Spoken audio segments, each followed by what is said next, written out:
Baik, Assalamualaikum, salam sejahtera, salam GBN, salam Malaysia dan salam kuasa ketiga.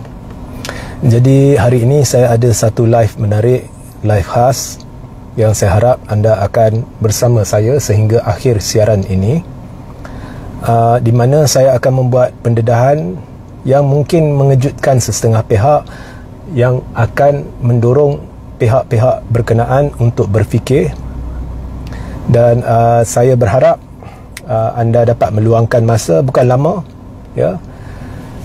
Ini adalah untuk menjelaskan apa yang saya fikir adalah penjelasan kemungkinan yang dapat menerangkan ya sikap kerajaan pimpinan Anwar, kegagalan kerajaan pimpinan Anwar dan tindak tanduk Anwar sendiri yang pelik ya.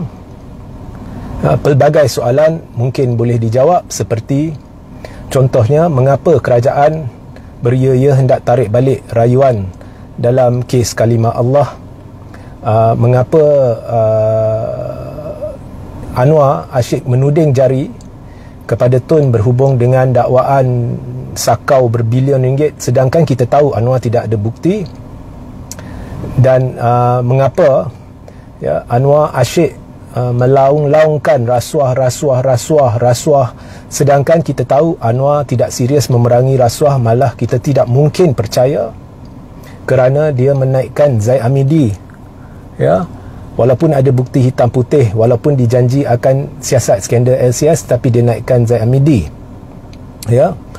Dan di situ sahaja kita sudah tahu bahawa Anwar sebenarnya ada niat tidak baik ya. So itu yang saya akan jelaskan. Jadi pastikan anda bersama sehingga akhir siaran. Baik, untuk memulakan penjelasan ini, saya hendak anda untuk 4 hingga 5 minit dengar satu ucapan yang telah dibuat oleh Tun Dr. Mahathir Mohamad yang akan saya mainkan sekarang ya. Jadi isu yang dibangkitkan oleh Tun Dr. Mahathir Mohamad ini berkaitan dengan penggunaan atau berkaitan dengan isu kalimah Allah. Okey, tapi ini bukan video baru, ini video lama ya. Jadi saya nak jelaskan mengapa penggunaan kalimah Allah dalam Bible berversi Melayu ni adalah salah dan harus ditentang ni. Saya lebih baik mainkan video ni kerana benda ni sudah disebut dengan jelas oleh Tun. Setelah anda dengar audio Tun ni, kemudian saya akan kembali dan saya akan jelaskan perkara-perkara tertentu yang mungkin akan menimbulkan kesedaran dalam diri anda mengapa kerajaan pimpinan Anwar bersikap pelik. Semuanya mungkin akan mula menjadi nyata kepada anda. Now, perlu saya ingatkan kepada anda bahawa ini adalah berdasarkan pengamatan peribadi saya, pemahaman peribadi saya dan pemerhatian saya. Baik, saya mainkan audio ucapan Tun Dr. Mahathir Mohamad.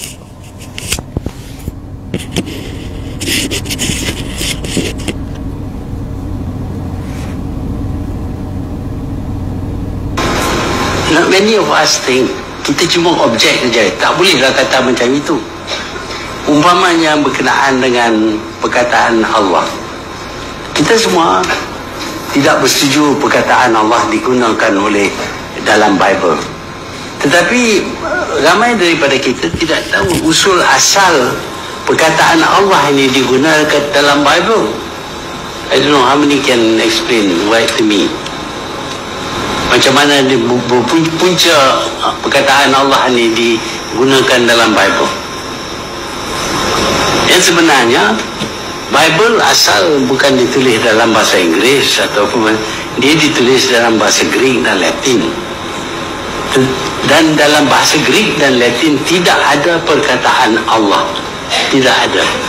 Lepas itu apabila datangnya Islam, dan dalam Islam diperkenalkan Tuhan itu yang bernama Allah, kita saja yang menggunakan perkataan itu.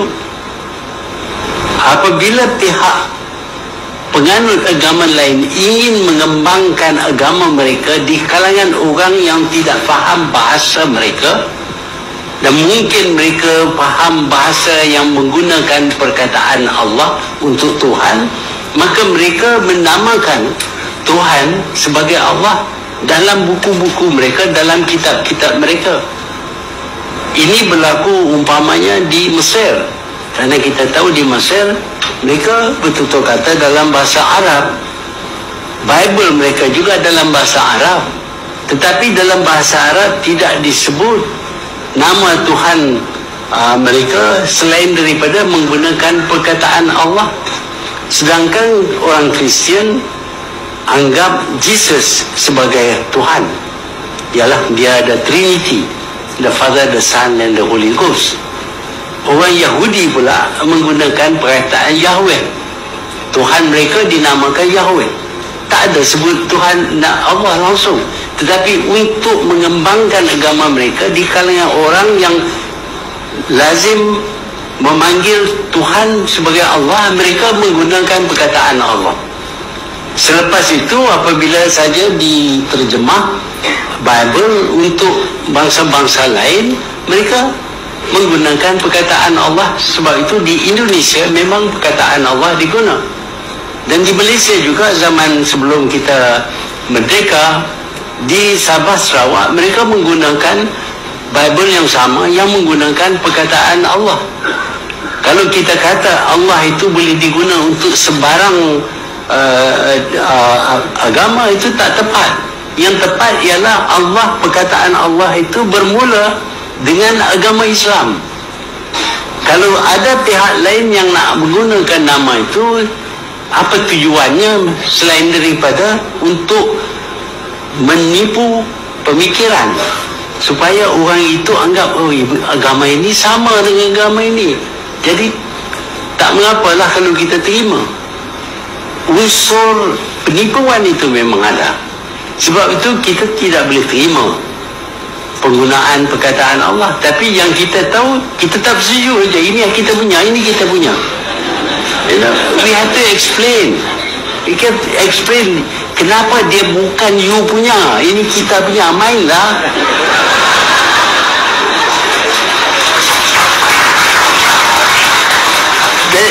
That is an argument that comes from knowledge. You have to know, what do the Jews call their God? Jews panggil Godnya Yahweh. Berapa orang kita tahu? Bagi orang Kristen, dia anggap Isa sebagai Tuhan, walaupun dia juga berkata He is the Son of God and He is the Father of God. Jadi suka-suka sikitlah kita nak terima satu orang jadi tiga orang, lepas itu ada pula Holy Ghost. Jadi itu untuk dia nak percaya itu masalah dia. To you your religion, to me my religion. Surah Al-Kafirun menyebut bahawa lakum dinukum waliyadin. So dia nak panggil apa dia panggil lah, tapi janganlah ambil orang kita punya nama bagi kepada nama orang lain. Takkan kita nak panggil Jesus Christ Allah? Who wants to call them? Itu tak kena. But, so we have to equip ourselves with knowledge. Kita malas nak baca buku, dengan itu kita tak ada knowledge, kita cuma ada emosi, kita marah. Tak boleh lah macam tu. Jadi tak baik. Bukan tak baik, tak boleh, tak kena. The reason must be given. Then you can win an argument. That is what I think anyway.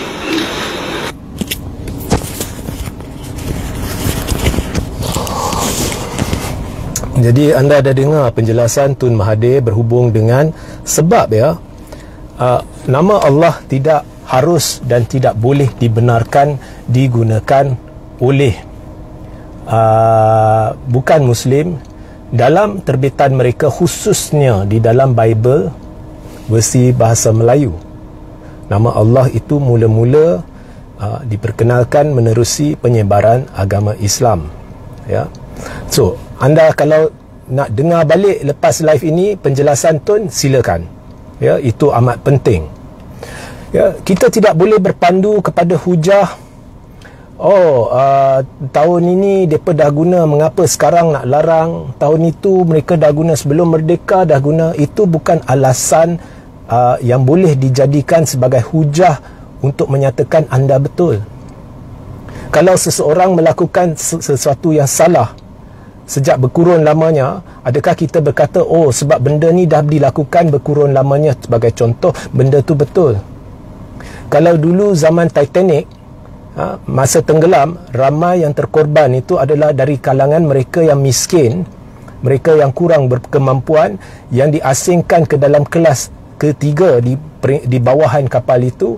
Dan apabila kapal itu nak karam, mereka hanya beri keutamaan kepada pelanggan kelas pertama yang terdiri daripada orang kaya raya. Adakah kita akan gunakan alasan, oh mereka buat masa Titanic, maksudnya betul lah. So kalau esok kita ada satu kapal Malaysia tahun 2023, kapal itu nak karam, kita kata, oh kita perlu beri keutamaan kepada orang kelas pertama, orang yang ada duit. Adakah itu jadi satu hujah yang boleh digunakan sebagai bukti? Tak boleh. Ya. So penghujahan berkenaan dengan penggunaan Allah ini amat jelas. Dan yang lebih penting lagi, ikon pertama dalam negara ini yang telah memperjuangkan isu itu, dan buktinya telah saya mainkan tadi, adalah tak lain tak bukan Tun Dr. Mahathir Mohamad. Maknanya Tun Dr. Mahathir Mohamad lah pemimpin negara kita yang telah memperjuangkan kemuliaan agama Islam dengan mempertahankan penggunaan kalimah Allah di kalangan Muslim, eksklusif di kalangan Muslim. Tun, bukannya Anwar Ibrahim, bukannya Datuk Seri Najib Tun Razak, bukannya Pak Lah, bukannya pemimpin-pemimpin terdahulu, tetapi Tun Dr. Mahathir Mohamad ini orang Melayu Islam kena buka mata, buka minda dan sedar, dan buktinya telah saya mainkan tadi. Dan saya akui dalam pentadbiran Tan Sri Muhyiddin Yassin, beliau telah mempertahankan perlunya untuk orang Melayu Islam menegakkan keadilan dalam isu ini, untuk memastikan penggunaan kalimah Allah ini dalam kes Jill Ireland ini spesifik kepada orang Islam. Dari sudut prinsip, beliau mendapati perlu dirayu, dan ini juga adalah atas menjunjung titah Sultan Selangor dan Sultan Johor.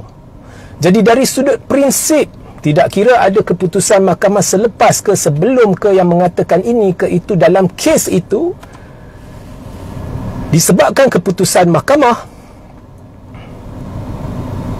maknanya pribumi Kristian dari Sarawak boleh dibenarkan menggunakan kalimah Allah dalam Bible atau cetakan mereka di seluruh negara. Anwar memberi maklumat tidak betul di seluruh negara, bukan hanya terhad di Sarawak. Dan ini sekaligus bermakna penggunaan Allah dalam Bible terbitan Melayu ni boleh dan akan mengelirukan orang-orang Islam, khususnya yang muda. Dan ianya penggunaannya tidak betul. Dan jika penggunaannya tidak betul, kita tak payah kata Indonesia buat, ini buat. Kita perlu pertahankan. Kita tak boleh lihat orang lain buat, kita kena terima. Tak boleh. Itu bukan penghujahan. Dan orang yang mempertahankan penggunaannya tidak sensitif kepada orang Islam, tidak sensitif kepada orang agama Islam, dan sebenarnya mereka, tindak tanduk mereka mencurigakan. Adakah mereka sendiri berniat untuk mengelirukan orang Islam? Tetapi itu berkenaan kalimah Allah. Jadi Tun yang berjuangkan perkara ni. Disebabkan Tun, isu ni akhirnya sampai ke mahkamah dalam kes Jill Ireland. Okey. Tetapi adakah itu sebabnya Anwar menentang, ataupun kerajaan pimpinan Anwar, lebih tepatlah kerajaan pimpinan Anwar menarik balik rayuan? Ya? Kalau kita dengar Saifuddin Nasution, dia kata jangan ke tepi fakta. Siapa ke tepi fakta? Bila Saifuddin Nasution menghujahkan mengapa rayuan ditarik balik, dia membaca bibit-bibit dalam penghakiman Mahkamah Tinggi. Yalah, kita hormat keputusan mahkamah, tapi kita tidak semestinya perlu bersetuju dengan keputusan mahkamah. Kerana di dalam mana-mana sistem kehakiman, proses mahkamah, dia ada peringkat rayuan lagi. 2 peringkat rayuan di negara ini, itu mahkamah rayuan dan mahkamah persekutuan. Sebab apa diwujudkan mahkamah rayuan dan mahkamah persekutuan? Sebab ada kemungkinan mahkamah tinggi boleh terkhilaf. Ada kemungkinan fakta yang dikatakan fakta oleh mahkamah tinggi boleh terpesong. Dan banyak kes, termasuk dalam kes kalimah Allah, dalam kes-kes lain, keputusan mahkamah tinggi berbeza dengan mahkamah rayuan. Maknanya selepas mahkamah rayuan memutuskan bahawa mungkin mahkamah tinggi terkhilaf ke apa, kita tak boleh katakan lagi keputusan mahkamah tinggi adalah muktamad. Yang muktamad ialah keputusan mahkamah rayuan. Jadi benda dah masuk rayuan, kenapa Saifuddin tarik? Dia petik bibit-bibit mahkamah tinggi dan dia kata itu fakta. Bermakna secara tidak langsung Saifuddin telah berkata kerajaan kami setuju dengan mahkamah tinggi. Mengapa tak tunggu mahkamah rayuan buat keputusan? Mengapa anda mendahului mahkamah rayuan dan seolah-olah anda lah hakim mahkamah rayuan dan anda buat keputusan mahkamah tinggi betul? Jadi semua kena rujuk fakta-fakta itu yang mungkin bukan fakta betul. Mungkin mahkamah rayuan akan dapati ada kekhilafan. Ya. Jadi secara tidak langsung kerajaan ini telah bersetuju, ya, secara efektifnya bahawa pribumi Kristian Sarawak boleh dibenarkan menggunakan kalimah Allah dalam penerbitan mereka di seluruh negara. Secara efektifnya, secara prinsipnya dalam kes itu. Saya tak nak rujuk keputusan mahkamah lain. Ya. Jadi mengapa? Adakah ini kerana Tun Mahathir lah yang telah memperjuangkan kes ini? Itu pembacaan saya, itu pengamatan saya, itu pendapat saya. Mengapa saya berpendapat sedemikian? Kerana bukan kes ini sahaja.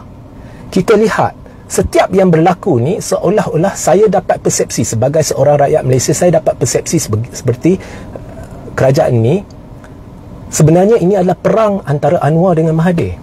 Anwar macam tak puas hati dengan Mahathir. Ini saya dapat sebab banyak benda ganjil berlaku dalam kerajaan ni. Isu kalimah Allah satu lagi tuduhan Anwar, ya, asyik tuduh Mahathir berbilion ringgit anak-anak dia. Benda ni sebenarnya dah berlega di media sosial, dah berdekat. Najib cuba membuat siasatan-siasatan menggunakan agensi Mahathir disiasat, satu apa pun tak jumpa. Anwar pada 1997-98 menuduh kerajaan mengamalkan nepotisme, kronisme, rasuah. Zaid Hamidi membuat tuduhan sama, berdiri di pentas, ya, Perhimpunan Agung UMNO dan menuduh Tun macam-macam. Akhirnya Tun dia diam. Esok dia ambil surat khabar, dia minta surat khabar cetak senarai syarikat-syarikat dan projek-projek dan siapa yang mendapat manfaat. Rupa-rupanya kroni-kroni Anwar, ahli keluarga Anwar, Zaid Hamidi, orang yang menuding rupa-rupanya mereka pengamal nepotisme, kronisme, mendapat manfaat terbesar. Zaid akhirnya dimalukan sampai terpaksa menerusi media, membuat kenyataan media memohon maaf kepada Tun secara terbuka. Saya mohon maaf dan mengaku saya terima manfaat daripada Anwar selaku Menteri Kewangan. Babak Zaid mohon maaf ni, Zaid tak puas hati, samalah saya. Babak Mahathir telah menyenaraikan syarikat-syarikat. Kalau sama Anwar merasakan fakta itu tipu, samalah saya. Benda ni ada dalam rekod. Anwar tak boleh nafikan. Anwar Menteri Kewangan, Anwar Timbalan Perdana Menteri, Anwar tak boleh menafikan. Sampai hari ini tak nafikan. Sebab hitam putih. Zaid tak nafikan. Anwar tidak pula keluar satu lagi senarai tunjukkan, oh Mahathir pun sama, kronisme, nepotisme. Tak ada. Ya. Kemudian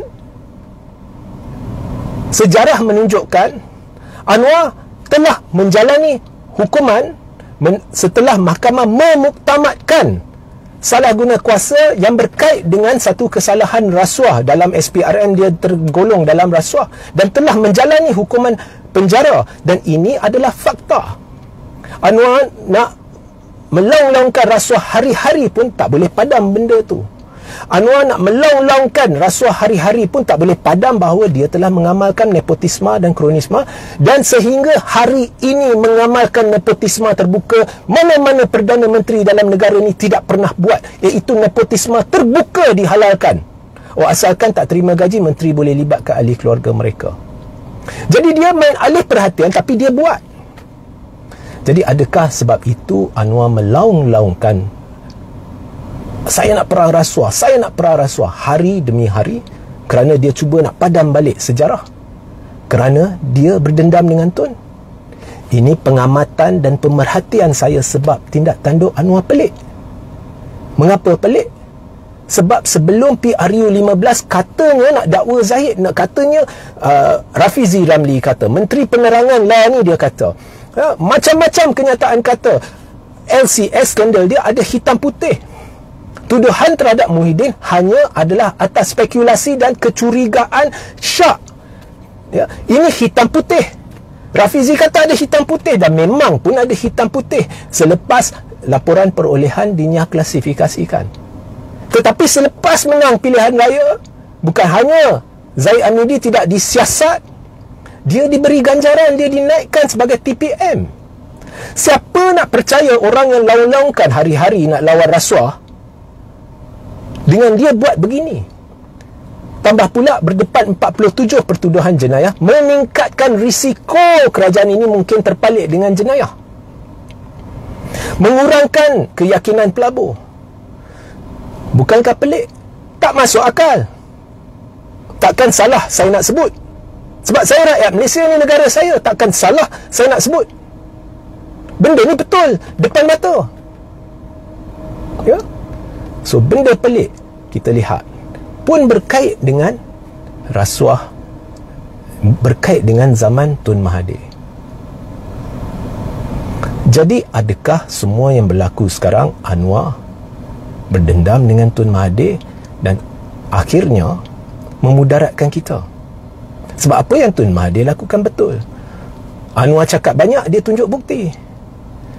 Bila kalimah Allah